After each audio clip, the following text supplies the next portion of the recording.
और जो कम सजाएं खाए या सजा नहीं खाता है उसको फिर ऊंचे से ऊंचा पद मिलता है। जैसे अष्टदेव कहे जाते, क्या 8 दिशाओं के पालने वाले 8 दिग्पाल गए हुए हैं। वो 8 दिग्पाल पूरा ज्ञान उठाते, भले ही नंबरवार, क्योंकि नंबरवार ही धर्म षष्ठी रूपी रंगमंच पर आते हैं। उनके धर्म पिताएं भी नंबरवार आते हैं। सतयुग के 8 पीढ़ियों में 8 राजा, और पहली पीढ़ी का जो राजा कृष्ण है, नारायण कहा जाता है, उसको जन्म देने वाला महादेव, देवताओं में सबसे बड़ा देवता, वो हो गया अष्टदेवों में अव्वल नंबर। क्या अष्टदेवों में अव्वल नंबर। और वो अव्वल नंबर जो है वो ही वास्तव में मुसलमानों में जबराइल गाया हुआ है। जबराइल क्यों गाया हुआ है? फरिश्ता। भारत में तो फरिश्ताओं को नहीं मानते, भारत में तो देवी देवताओं को मानते हैं। मुसलमानों ने फरिश्ता जबराइल को सबसे ऊंचा क्यों मान लिया? क्योंकि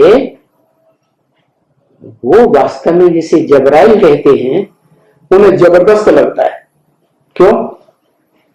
सजा देता है? तो सजा देता है तो उसे ही जबरदस्त मान लिया।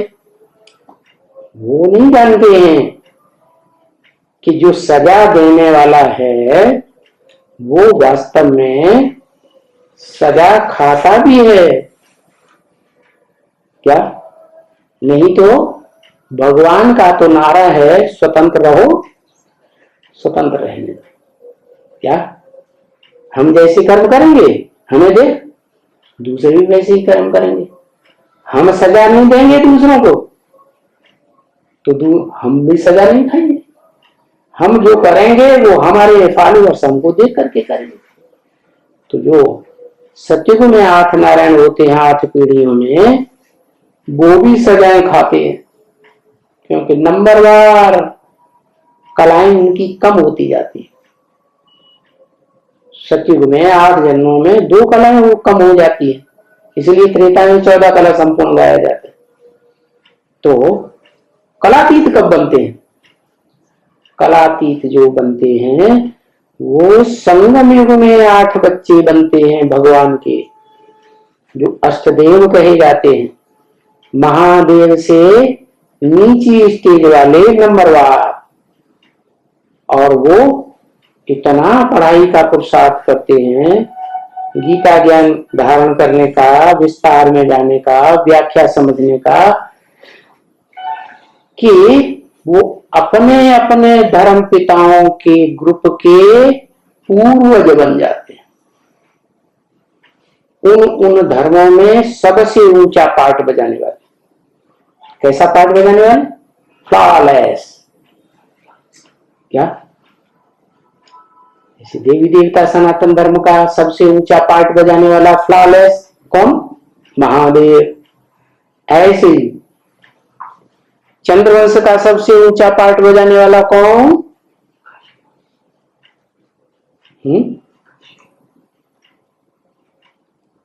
किसे कहेंगे? है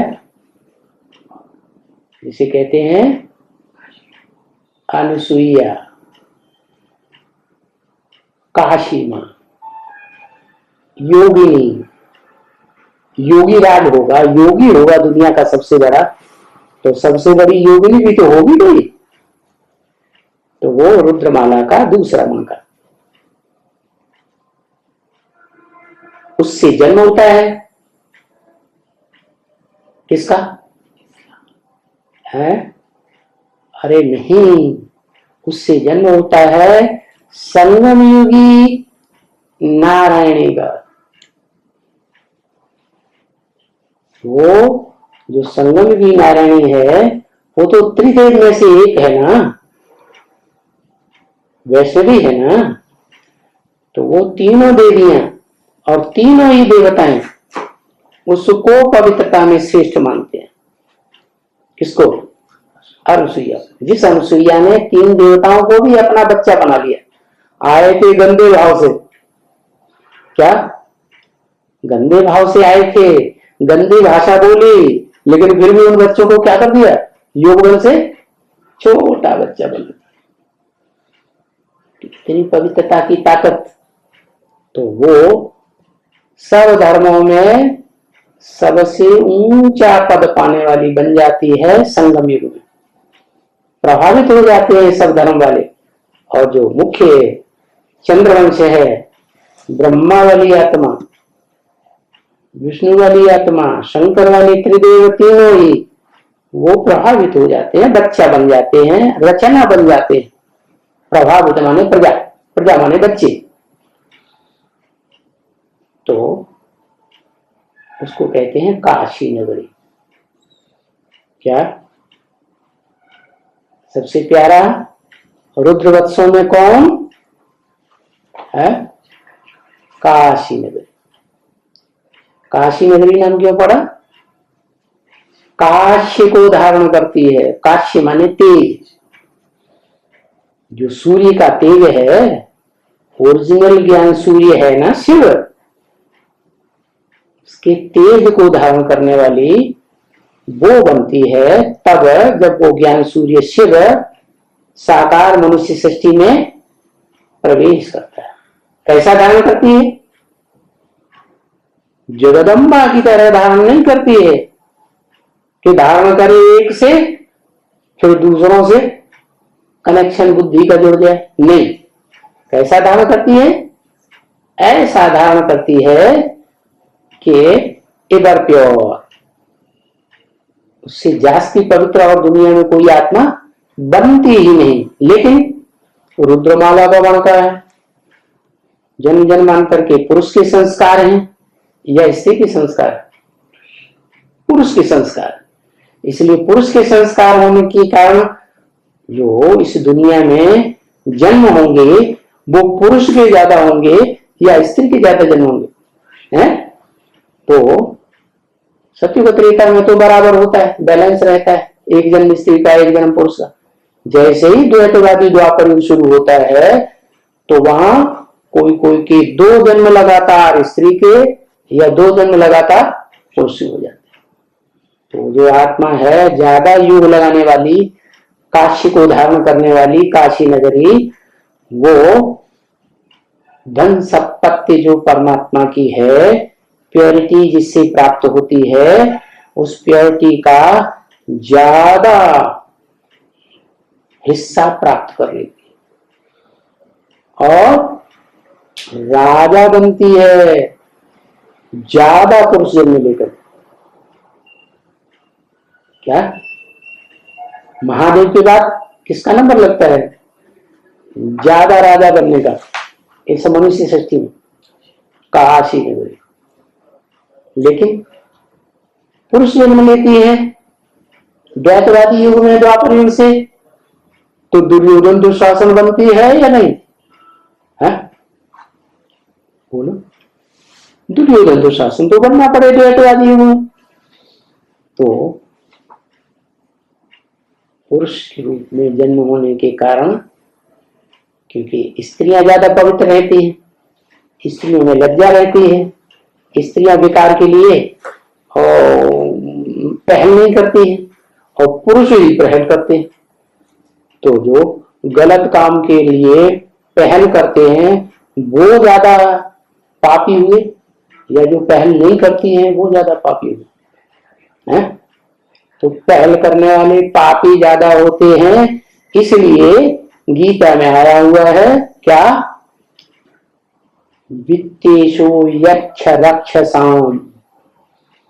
जो यक्ष और राक्षस हैं उनमें मैं, वित्त माने धन संपत्ति, ईश माने स्वामी, मैं वित्तेश बनता हूं अर्थात कुबेर हूं। क्या? कुबेर जो है वो भाई था, रावण का भाई। तो ये बताया कि प्रैक्टिकल जीवन में ज्ञान का जो विशेष लक्ष्य है प्योरिटी धारण करना, वो किस आत्मा ने धारण की? जब धारण की उस समय स्त्री चोला लेकर के धारण की। प्रैक्टिकल भगवान का पार्ट बजाने वाले से धारण की, और जब धारण की तो किसी और का संग नहीं किया। इसलिए वो प्योरिटी की पावर अक्षुण्ण रहती है, और वो महादेव के बाद संसार का सबसे शक्तिशाली राजा बनते हैं। क्या माना? ब्रह्मा वाली आत्मा, दादा लिखराज वाली आत्मा जो कल्प में राजा बनेगी, उससे भी ज्यादा राजा बनेगी या नहीं? उससे भी ज्यादा, क्योंकि ब्रह्मा वाली आत्मा तो सतयुग के पहले जन्म में जाके राजा बनती है, और ये रुद्रमाला के मण के कहाँ राजा बनते हैं? इससे संगम युग में राजा बनते हैं, जो ऊंचे पे ऊंची पीढ़ी है। क्या सतयुग में 9 पीढ़ियां हुई ना, राधा कृष्ण से लेकर 8 पीढ़ी, और राधा कृष्ण को जन्म देने वाली एक और पीढ़ी संगम युग की, जो विश्व के बादशाह बनते हैं, सारे विश्व को कंट्रोल करते हैं, है ना? तो 9 पीढ़ियां हो गई, एक संगम युगी स्वर्ण युग की, और फिर सतयुग की 8 पीढ़ियां। तो 9 पीढ़ियों में ये एक प्रकार के कंट्रोलर हो गए संसार के। तो उसमें 8वां जो है वो आता है आर्य समाजी, और उसमें सतयुग में पहला जो है वो है चंद्रवंश का मुखिया। क्या चंद्रवंश का मुखिया माने है? चंद्रवंश का मुखिया है, इसलिए कृष्ण का नाम के आगे चंद्र भी लगाया जाता है। क्या कहते हैं? कृष्णचंद्र। ऐसे नहीं कि राम वाली आत्मा ही फेल हुई यज्ञ के आदि में तो कम कला वाली बन गई, चंद्रमा का टाइटल मिल गया। नहीं, जो दादा लेखराज वाली आत्मा है, जो सतयुग में कृष्ण बनती है, वो भी तो फेल होती है। बाप को पहचान लेती? नहीं पहचान लेती, तो फेल हो गई। तो दोनों ही आत्माओं का टाइटल पड़ जाता है। क्या सृष्टि में रंगमंच पर भक्तों के बीच में क्या टाइटल पड़ जाता? कृष्णचंद्र और रामचंद्र। वास्तव में सतयुग के आदि की बात तो कोई जानता ही नहीं, क्योंकि विनाश होने के बाद किसी को कुछ याद नहीं रहता। तो ये है सारा हिसाब किताब। ओम शांति।